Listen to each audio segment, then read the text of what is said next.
Hello, my name is Clive from clive5art.co.uk and thank you for joining me again in the studio. What have I done today? Well, I've put all my tree paintings together in one video. If that's something you're interested in, just stay with me and I will be starting the video shortly. Nice.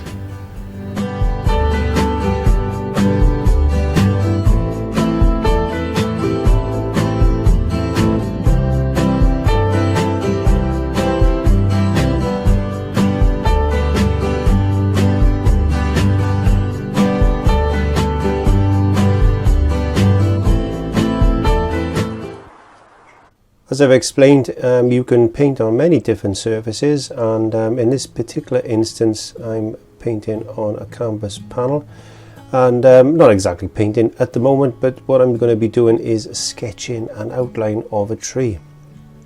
And in this case I'm using a pastel pencil, and I'm just doing this by eye. Now if you've got difficulty in actually drawing or anything like that, don't be afraid to trace an image using some tracing paper, an image from your computer. We must be aware of copyright issues obviously, but a tree is a tree is a tree, and if you're taking a photograph of the tree or you're just using it as reference, then it's not a problem. As you can see, I'm just establishing the actual trunks of the tree at the moment, and a few little branches here and there and everywhere, ready for the little birds to come and fly onto and sit there, and the squirrels are going to be chasing the birds off the branches quite shortly. I'm just putting a little bit of a grass area there in place just to give myself a reference to actually build this tree upon. I'm zooming in slightly now to show you how the branches actually work. They're in Y's and V's. You'll see there's always a little Y and there's a little V. Now you can do this when we're using the strip line brush with thin paint, and the paint's got to be to the consistency of ink.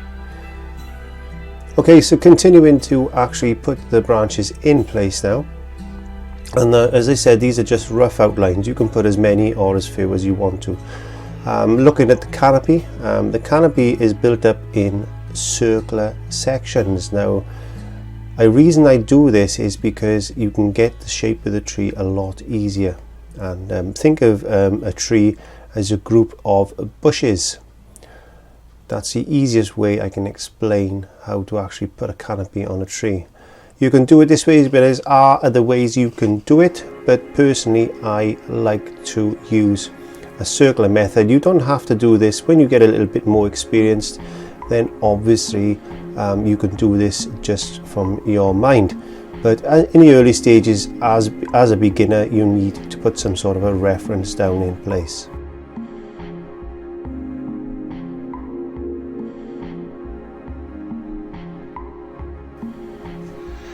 Okay, so I'm just going to be picking up some burnt umber now onto my brush. It's an angled short flat. It doesn't have to be angled, it just happens to be the one I actually picked up out of the paint brush rack. And I'm continuing to, or I've just started I should say, not continuing, and to actually block out the tree trunk. Now blocking out is just putting a colour in place so we've got something to work to.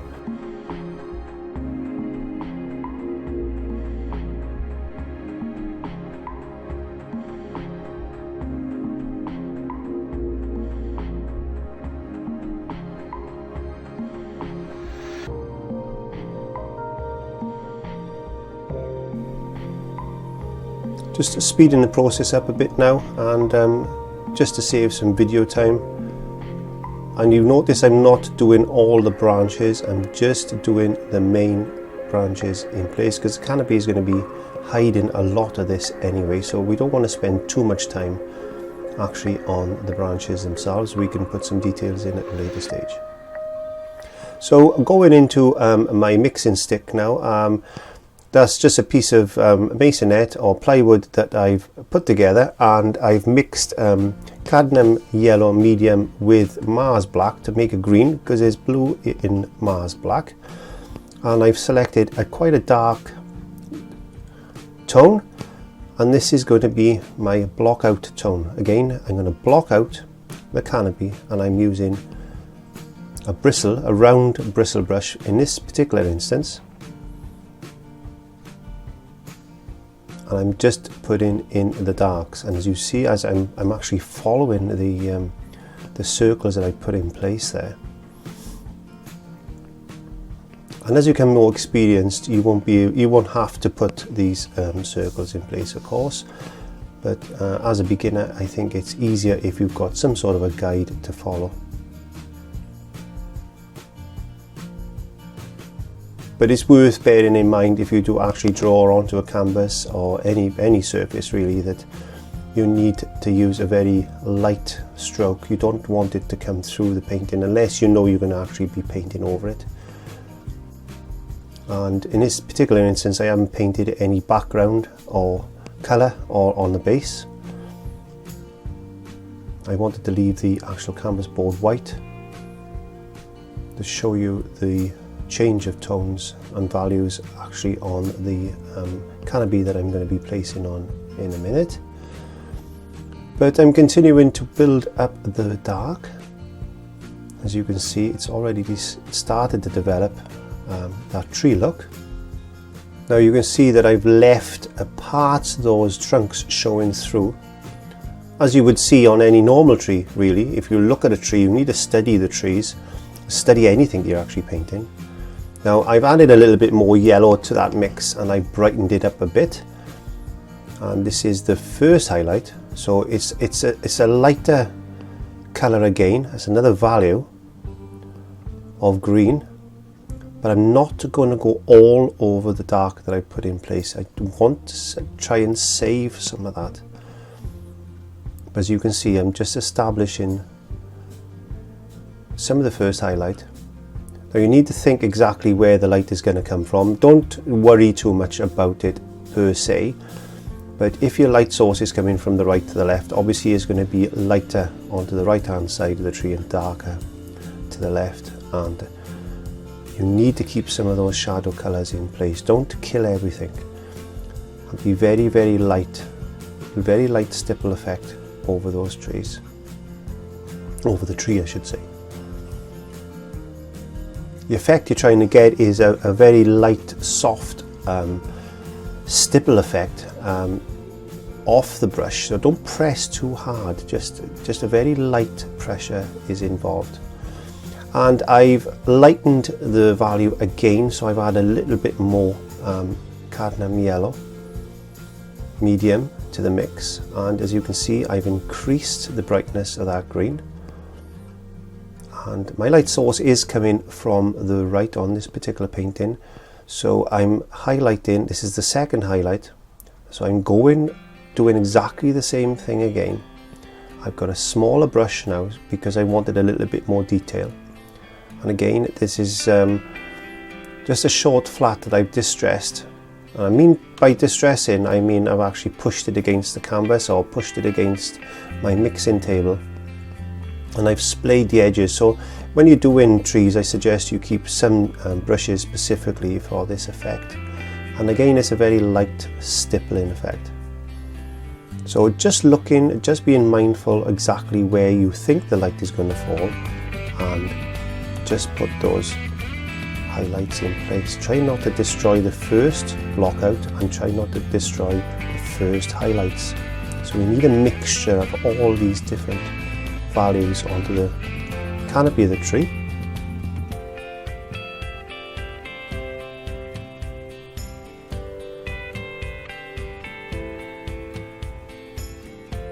I've just decided to put a little bush in as well. So when you do bushes, it works in exactly the same way as a canopy. It's just a bush. So it's one of those circles on its own on the floor. And with grass, it's the same type of effect you can get. But instead of stippling, you just push up with a brush or pull down with a brush. And if you use the same technique with building up tones, so we're going from a block out to a first highlight to the second highlight, you'll get that effect of grass as well. Now I've brightened up the third highlight colour, now very bright. I've added a little bit more cadmium yellow, and I've added a touch of white, just to sparkle the colour. And you can see my colour stick to my right hand side. and I'm just going in where I think that light is actually going to catch the tree. So don't destroy everything you've done. You worked hard to get to this stage, as you can see on the bush.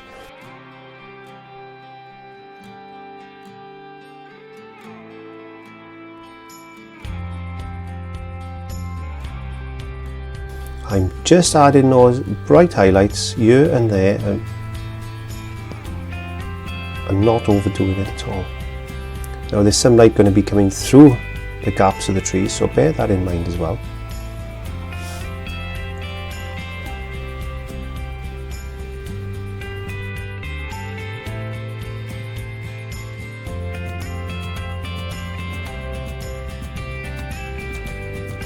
So just very quickly now, just working on the grass in exactly the same way. You know, you've got your first highlights and your second highlights and your third highlights. And so you could build that grass up in exactly the same way as you've done with the tree.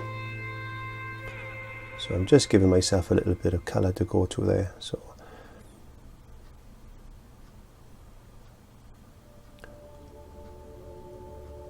now I've added a bit of Van Dyke brown, maybe a touch of black in this particular instance, just to darken the back side of the tree because it is in shadow. Now you need to think about shadows and highlights.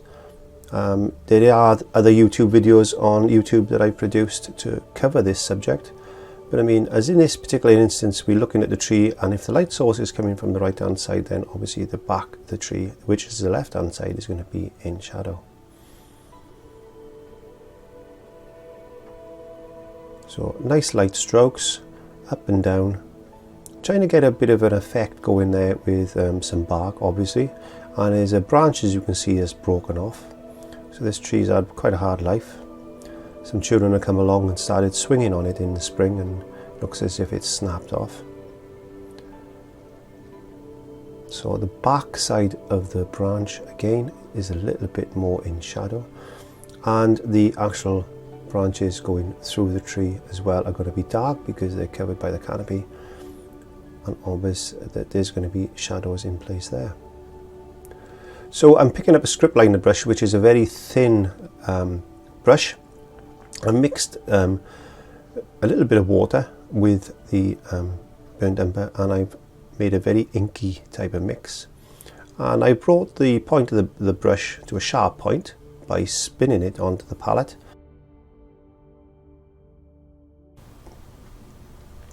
And I'm putting some details of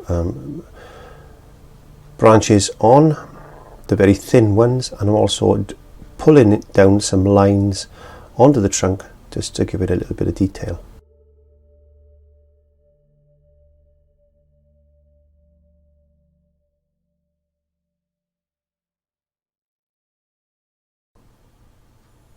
So the tree is just about ready now for somebody to come along with a picnic basket and to sit under the tree, to shade themselves from the sun and watch the little rabbits running around and going underneath the bush, and the birds and the squirrels playing around in the tree. So this is quite an easy example of how to paint a nice tree, oak tree or anything like that. Get some reference photographs, go for a walk and study the trees, and when you start to look at things like trees and bushes and grasses with eyes of an artist, you will see more than what you would do if you don't paint. I certainly see a lot more now as an artist. I'm just putting some highlights into the grass. And sometimes the best thing to do is don't overwork a painting. It's very difficult to walk away sometimes. As artists, we tend to overwork things, and it's important that we don't do that. Now I've moved on to a different painting. This was the Christmas painting I did in 2014 Christmas special, and that's also on YouTube. And I brought this particular one in because I just wanted to show you this tree. This is a winter tree in the winter scene, obviously, because there's snow on the ground. Yes. And yeah, this is just a sparse tree. There's very little foliage on it because it's all fallen. But In England and Wales, I don't know what it's like around the rest of the world, but these type of trees do tend to be covered in ivy. Now ivy is like a weed basically that climbs and clings to things.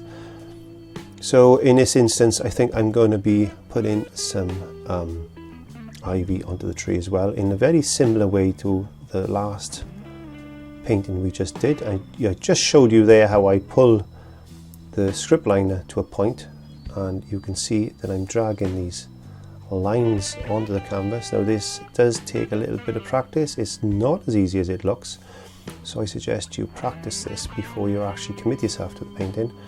And they're all Y's and V's. If you think of a Y, there it is. There's the little Y coming in now. There we go. There's a little Y there.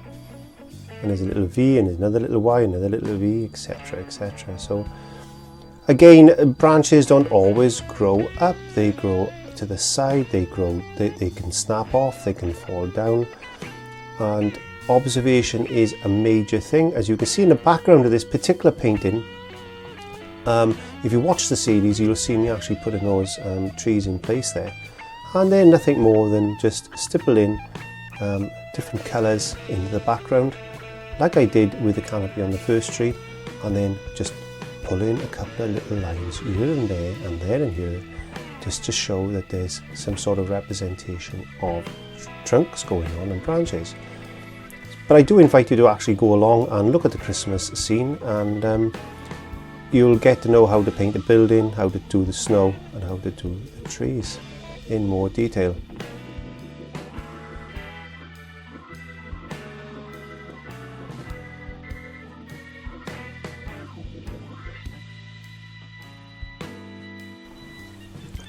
So at this time of the year, there's not so many birds flying around. In Britain, there's things like robins and that, you know. They're little robin redbreasts that you will see on Christmas cards. So there's a few of them flying around in this scene somewhere. And I'm sure there's a person going to be coming along later on, walking a dog and going back to the house because he's taking his dog for a walk and it's got really cold. And I think he might have posted a letter actually, but we will have a look at that when you join me in the studio to paint along in this particular series. And this is a full paint along series which you can follow along and get a canvas. I'll go through all the paints and the supplies you actually need to do this, so please, I invite you to click onto the Christmas special. There is a playlist on YouTube. If you find it difficult to locate this particular painting, then please email me. That is clive5art12@yahoo.co.uk. I will put a little link below in the description, and I'll put an annotation on the actual video for you, so you can follow the links. And as I said, what I'm going to do now, I'm going to just stipple in a little bit of green, and this is to replicate some ivy, and ivy does tend to stay green even in the winter. It's what they call an evergreen, so it doesn't go brown. And the reason trees lose their leaves is because that's exactly what happens, is they actually pull all the moisture out of the leaves back into the tree, and the leaves go brown and red and all different colours, and they actually fall off in the winter months. But there are trees in Britain and Wales, obviously in Britain, that keep their leaves and their colour. They're called evergreens. I don't know if that's the case around the rest of the world. If somebody wants to let me know, then again, please follow my links and let me know. And there's a Clive's Art family page. It's a closed group which is on Facebook. We have loads of subscribers there now and family members, and we all get together and we all have a laugh and we all share our tips. I've just added some white to my palette now. I think I'm just going to add some snow onto the branches.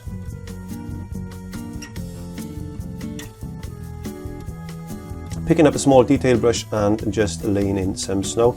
I'm not going to go into too much detail in this particular instance because this is about painting trees, not painting snow. But like I said, in any subject you actually pick, you need to think and have a bit of observation, even if it's just a reference photo, and look where things like this are going to lie. And you can see I'm putting it in between the gaps of the trees and where I think the snow is actually going to be blowing.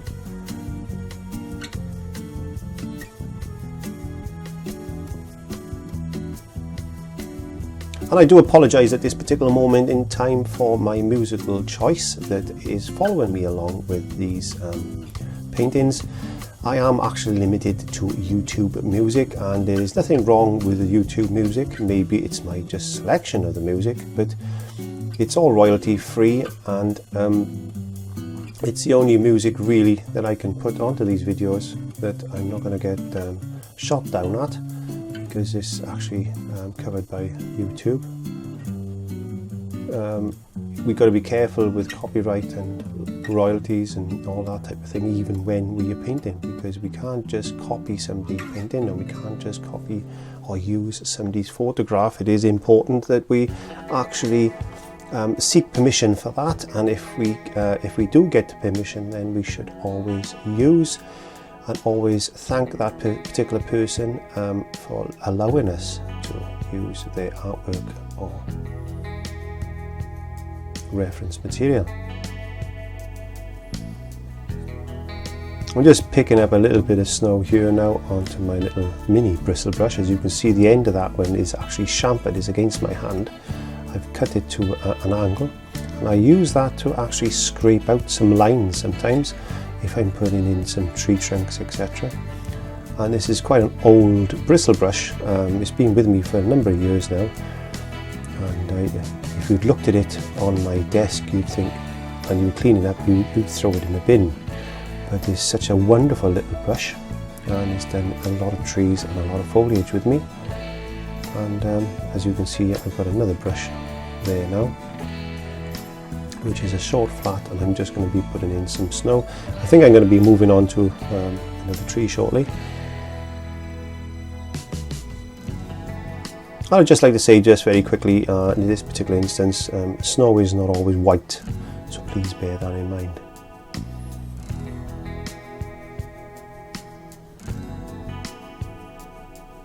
I've got a script liner brush now, or a rigger brush. They call them rigger brushes because they used to use them, and they still do in fact, to paint rigging. But they are very long, thin, soft brushes. You can see the way I'm twisting that, and they're ideal for branches. And as you can see in this particular instance, I'm just putting some blades of grass that are poking their heads through the snow. So please, I invite you to come along and have a look at this scene, and as I said, links are below if you want to paint this particular scene. I'll be doing another one. There are actually several paint along lessons that I've produced now on YouTube, so please check out my playlists, and you can paint along with me then. And please bear in mind that all these videos are actually free. I do not charge for them. It's my pleasure to actually do these for you. I'd like to invite you over to my website, which is clive5art.co.uk. That's clive5art.co.uk, where you will see all my regular weekly updates and vlogs. That is a video blog basically, and yes, please pop along in there, and there is a little shop in there as well for using some of the things I actually use on the videos are there available for purchase if you want to do that. But okay, so I'm now moving on to a piece of paper now. Yes, we can paint on many different things as long as it's not shiny or greasy.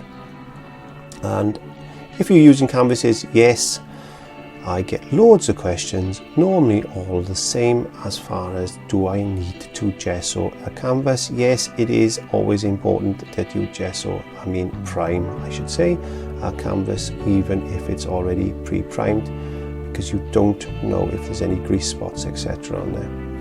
So I'm laying out these particular trees. They're old fir trees that have been standing for many a year. And in the very first video I did, you can see that I'm doing a very similar thing. I just haven't put a canopy on these. So you can do quite easily do some dead trees or some very poor looking sad trees. These are, yes. It's always good to put 2 trees together or 3 trees together, etc. Sometimes a tree with leaves looks a lot better if it's there. You can get away with him standing there or her there standing on their own, but I found if you've got a couple of sad looking trees, then you always need a little friend.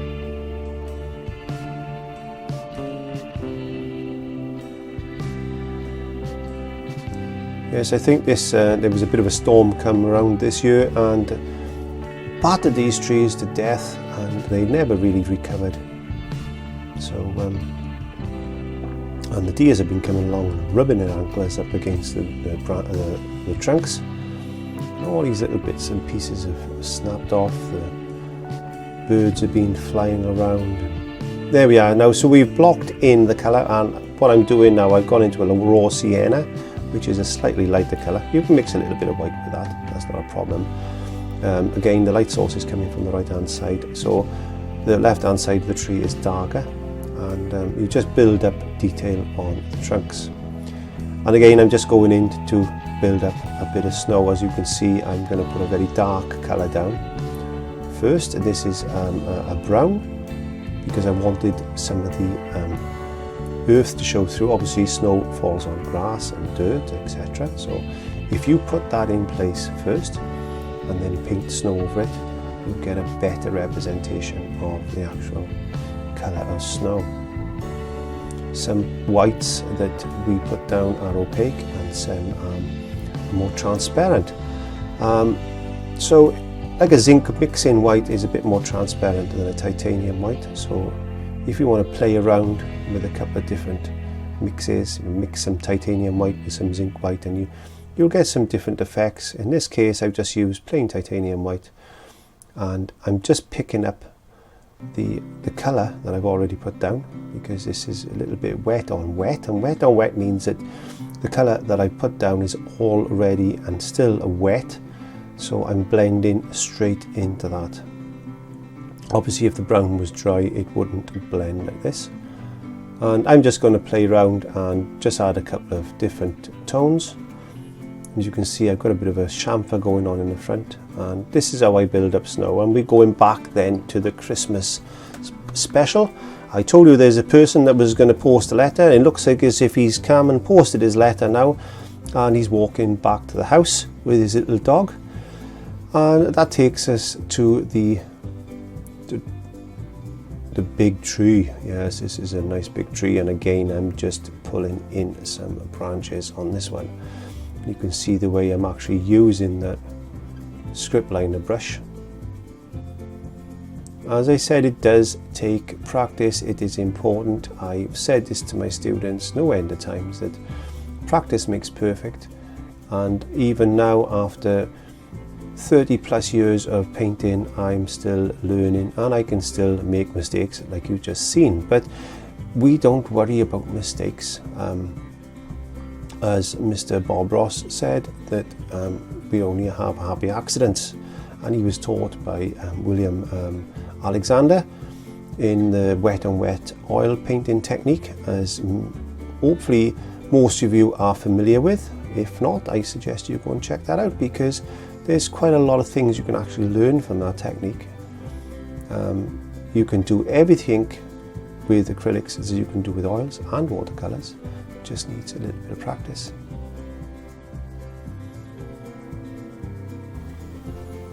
So just continuing to put these branches in for the little robins to come along and rest on.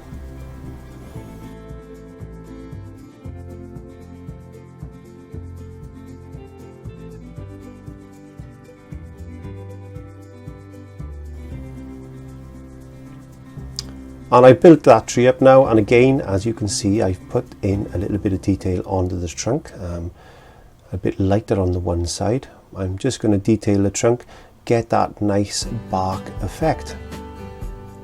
And the bells are ringing in the church now, so it's about ready for evening mass, I think. So it won't be long before we actually bringing this particular lesson to a close, and I hope you've enjoyed it. This is a mixture of all the tree paintings that I've actually got on YouTube, and I thought it would be a nice idea in this particular instance if I brought them together. Try to get that every aspect of a tree in place for you, and I hope this has helped. So I'm just laying on some snow ready onto the branches, and as you can see, it starts off with a little tint of blue into the white and then some pure white on top.